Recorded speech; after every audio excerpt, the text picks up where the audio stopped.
And because the mind is grand central station of your being, you have to make sure that you don't allow people or situations to cause you to lose your mind. And don't think these things are occurring by happenstance. The devil has a role in this too. The devil plays a major role in this thing as well. The devil knows that if he can get you to lose your mind, he can get you to lose everything. If you're not in your right mind, then you lose everything. And it's his job to cause you to feel overwhelmed. It's his job to make you feel stressed out and have your mind boggled down with more than you feel like you can handle. He wants you to start thinking crazy stuff. He wants you to start talking like a foolish person. But we have to remember what it says in the Bible. It says in Proverbs 4:23 tells us, be careful how you think. Your life is shaped by your thoughts. And so whatever you do, you have to keep your mind elevated on Jesus. And Paul even tells us in Philippians 2:5, he says, let this mind be in you, which was also in Christ Jesus. So simply saying to you today, let the mind of the master be the master of your mind. Yes, let the mind of the master be the master of your mind. And I just told you a few minutes ago, don't let folk drive you crazy when it's just a short walk. But then I was reading something the other day, Elliot, and it says people can't drive you crazy unless you give them the keys. They can't drive you crazy unless you give them the keys. And so what I want to do as I rush to a close, I want to give you 3 keys today to keep you from losing your mind. 3 keys today to keep you from losing your mind. The first key that I want to give you today is jubilation in God. First key is jubilation in God.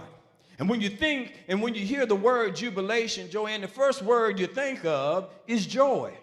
And we've heard about joy. Pastor's been teaching about joy. He's been preaching about joy. Ain't too much more I can say about joy that haven't been said already. But if we look in the text, look at what the writer says in the text in verse 4 of this chapter here. He says, rejoice in the Lord always. And again, I say rejoice. But see, I was reading, and I like the way that the New Living Translation of the Bible puts it.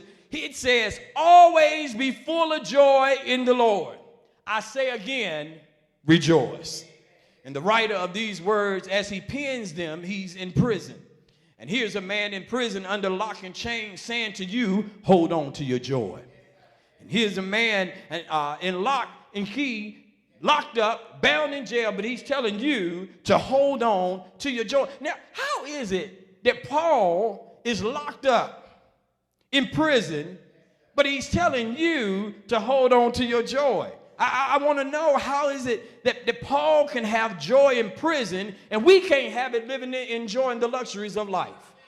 How is it that Paul can tell you to hold on to your joy? How is it that Paul can tell you to have joy bound in jail, bound to a guard, and we can't have joy sleeping on the Tempur-Pedic mattress every night?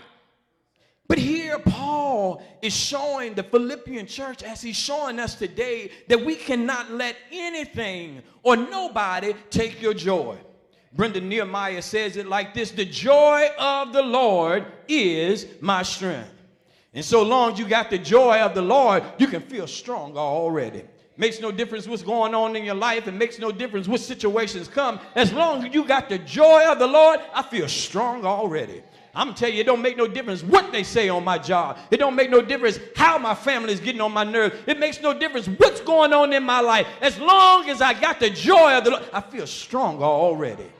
Got the joy of the Lord. The seasoned saints sang, they said, this joy that I have, the world didn't give it, and the world can take it away. Only way that the world can take it away is that you have to give it to them. And so hold on to your joy. Do me a favor and look across the aisle and tell your neighbor, hold on to your joy. Hold on to your joy. Yes. Verse 4 says, always, always be full of joy. Not just some of the time, but always, Karen, be full of joy. When things are good, be full of joy. Yes. Even when things are bad, I should have joy. On payday, I should have joy. When I'm in between checks, I should have joy. When things are going my way, I should have joy. And even when it seems like the doors of progress are being closed in my face, I should have joy.